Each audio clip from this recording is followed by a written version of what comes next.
అందరికీ నమస్కారం.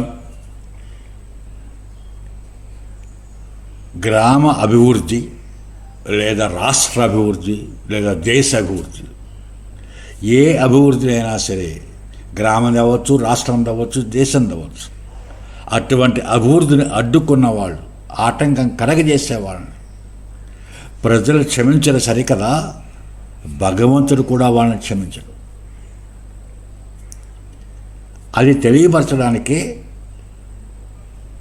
ఒక కథ తీసుకుని దానికి ఎగ్జాంపుల్గా మా ఊరు అంటే తూర్పుగోదావరి జిల్లా సీతానగరం మండలంలోని ఉండేశ్వరపురం గ్రామాన్ని ఉదాహరిస్తూ ఒక ఎగ్జాంపుల్గా ఒక కథ చెబుతూ మీకు ఈ వీడియో చేస్తున్నాను.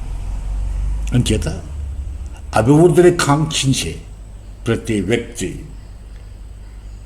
అది గ్రామాభివృద్ధి అవనివ్వండి, రాష్ట్రాభివృద్ధి అవనివ్వండి, దేశాభివృద్ధి అవనివ్వండి, ఆ అభివృద్ధిని కాంక్షించే ప్రతి వ్యక్తి ఈ వీడియోని చూడండి. ఆఖరి వరకు చూసి మీ కామెంట్స్ రూపంలో మీ ఉద్దేశాలు బయట పెట్టండి.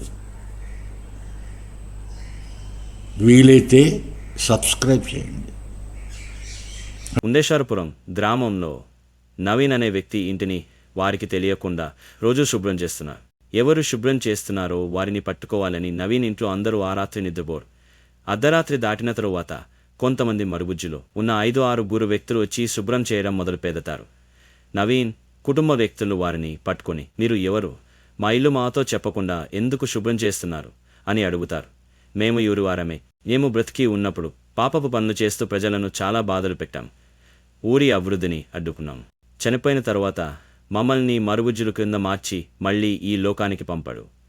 అప్పుడు మాకు మేం చేసే తప్పులు తెలిసాయి. పశ్చాత్తాపంతో దేవుడును ప్రార్థించేలా మీ ఊరు వెళ్ళి ఆ గ్రామాన్ని అభివృద్ధి పరచండి, గ్రామ ప్రజలపై ప్రేమ చూపండి అని పంపాడు. మన ఊరిలో మంచి కుటుంబము అంటే మీదే అని చెప్తారు. అందుకని ముందుగా మీ ప్రేమని పొందితే గ్రామ ప్రజల ప్రేమ కూడా పొందొచ్చు అని మీ ఇంటికి వచ్చి ఈ పని చేస్తున్నాం. వారి బాధను, పశ్చాత్తాపాన్ని అర్థం చేసుకున్న నవీన్ కుటుంబ సభ్యులు మరునాడు గ్రామ ప్రజలను, పెద్దలను పిలిచి మరుగుజ్జుల గురించి వారికి చెప్పి గ్రామస్తులందరూ వారికి సహకారము ఇచ్చేటట్లుగా ఒప్పించి గ్రామాన్ని అభివృద్ధి చేసుకున్నారు. మొదటిగా ఆ గ్రామ పాఠశాలను, చెరువును, పిల్లలకు ఆటస్థలం ఏర్పాటు చేస్తారు. తరువాత వైద్యశాల మొదలగు సౌకర్యాలు ఏర్పాటు చేస్తారు. మరుగుజ్జు వారు ఊరికి చేసిన సేవలను గ్రామం మొత్తం అభినందించి మరుగుజ్జులకు పెద్ద సన్మానం చేస్తారు. ఎంతటి పెద్దవారైనా అభివృద్ధికి ఆటంకపరిస్తే వారిని దేశద్రోహుల కిందే చూడాలి, క్షమించకూడదు వాళ్ళని. భగవంతుడు ఎలాగా క్షమించడు వాళ్ళని. అంచేత ప్రజలు ఆలోచించి వాళ్ళని రాజకీయ జీవితం, వాళ్ళ జీవితంలో వాళ్ళకి సమాజ చేసేయాలి. జీవితం ఎటువంటి పరిస్థితుల్లో అభివృద్ధికి ఆటంకపరిచే వాళ్ళని క్షమించకూడదు. మన రాష్ట్రం, మన దేశం, మన గ్రామం, మన పట్టణం అన్నీ అభివృద్ధి చెందాలి. అందుచేత ఈ వీడియో సాంతం వరకు చూడండి. మీకు నచ్చితే లైక్ చేయండి, నచ్చకపోతే డిస్లైక్ చేయండి,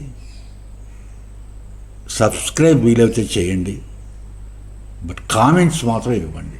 అది నాకు తెలియ అప్డేట్ అవ్వడానికి వీలవుతుంది. మాకు మేమేమో తప్పు చెప్తున్నామా, మేము నిజంగా చెప్తున్నామా, నిజాయితీగా మాట్లాడుతున్నామా లేదా అన్నది మీ కామెంట్స్ వల్ల మాకు తెలుస్తుంది.